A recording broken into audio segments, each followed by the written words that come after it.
What's up, Nitro Gang? This is Project Make Nitro Great Again.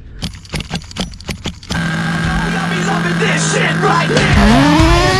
This is right here. People in the house put their hands in the air, 'cause if you don't care, then we don't care. 1, 2, 3 times, 2 to the 6. Chosen for the face and the members get made. Beautiful idol.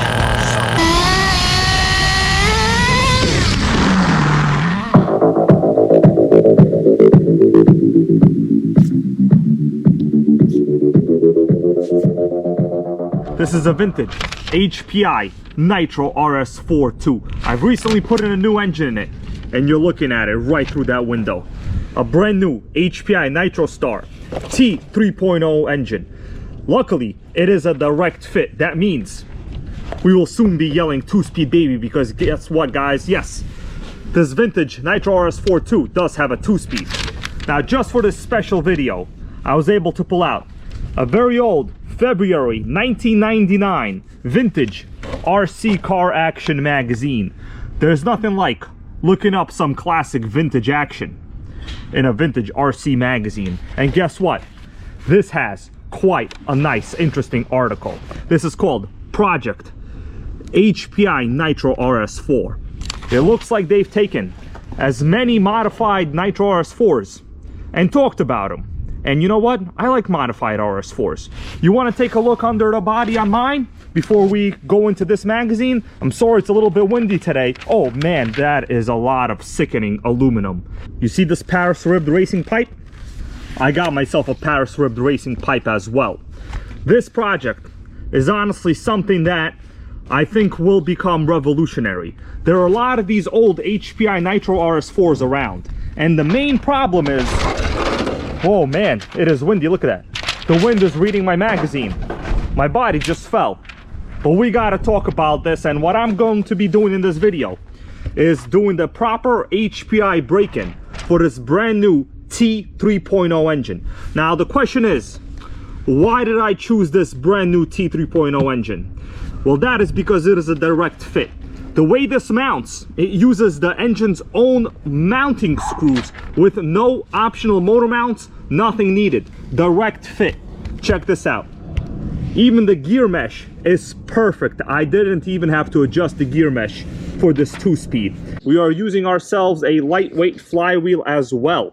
The stock clutch nut, all of that stuff fits.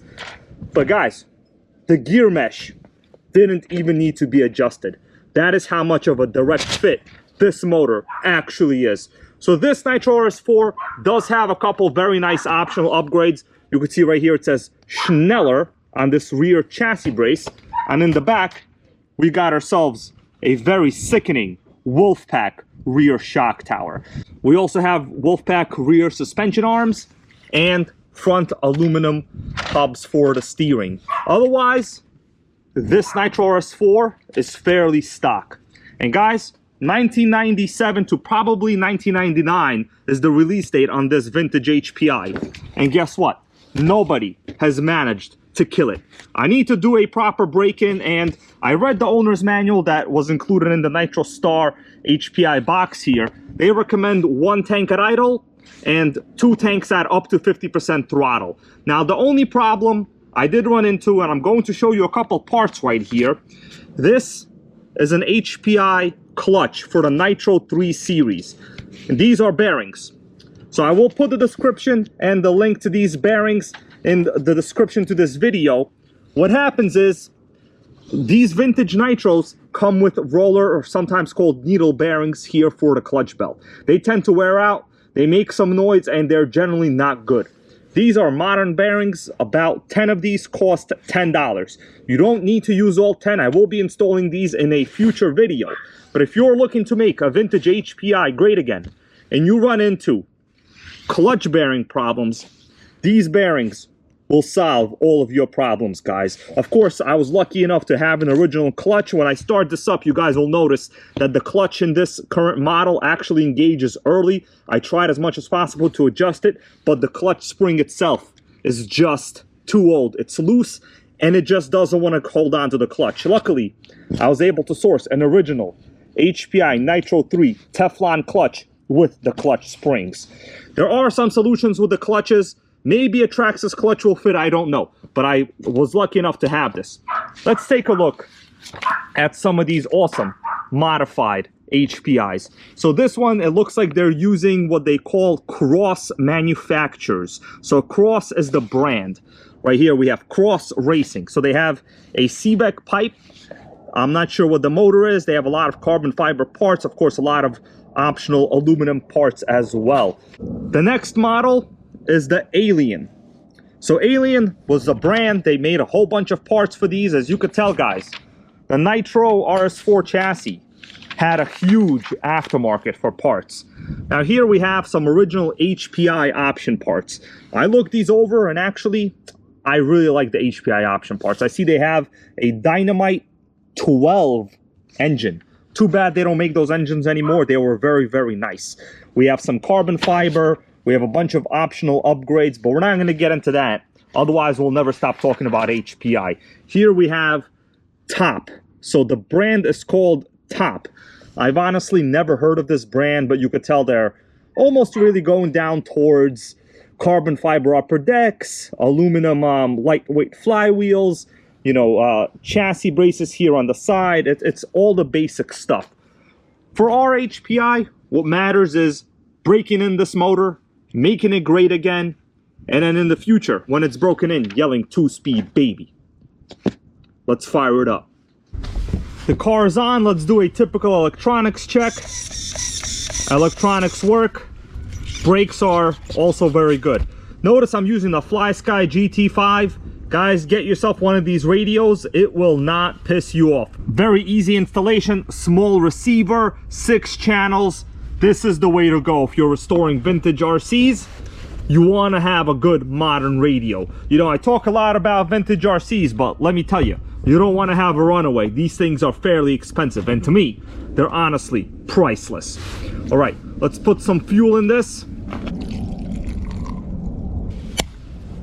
What's great about these old Nitros, the fuel tanks generally had primers. So let's observe the fuel. There we go. Fuel is moving. We should have fuel in the system now. It should fire up easily. A little hint, if you're having a hard time starting it, loosen the glow plug about a quarter of a turn. As soon as it fires up, you could spin it back in. Kind of helps decrease some of the compression on a brand new motor if you don't preheat it. I don't have a preheater available right now. Let's fire it up.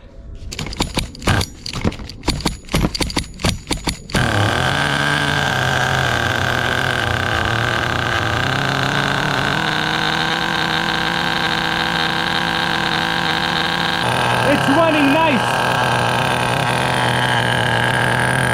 Vintage HPI. You just can't kill it, guys. It's going. Beautiful idle. Now this idle is why you want yourself the HPI T3.0 motor. Beautiful idle. Going to do about 2 heat cycles like this. Maybe half a tank each or so. So it's rolling forward a little bit, but the idle is low. That's because my clutch spring, guys, the clutch spring in there is very loose. But the motor's running. Motor's running, right? What else could you ask for? Engine temperature, super cool, super cool.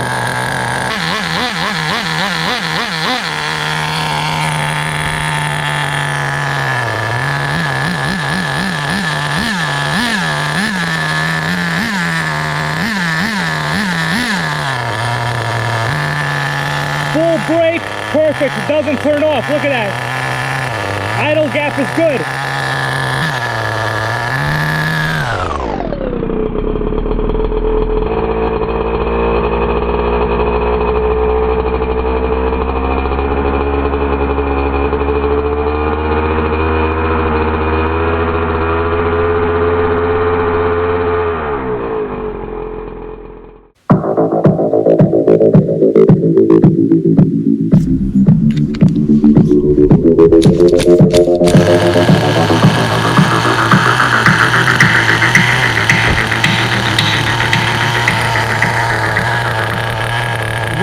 perfect. The idle is super low.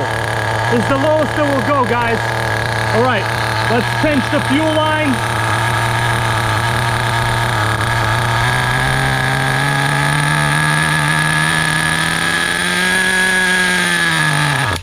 All right, that was about 5 seconds.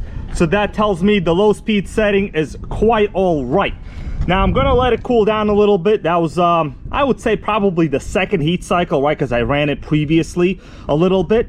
But this T3.0 engine, guys, it's incredible. It runs cool, it runs super rich, very loud if you have the proper Paris Racing tuned pipe, of course. Now, I'm not sure if I'll be doing a couple more shots of this thing driving. Maybe I will, maybe I won't, I don't know. Maybe we'll do some onboard video, I don't know. I'm gonna do a couple more heat cycles here on my own. And then we have made another vintage Nitro great again.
Look at that. What do you think about that idle? You can't kill a vintage HPI. What'd I tell you? More on this soon. We're gonna hit that 2-speed baby with a new clutch and bearings.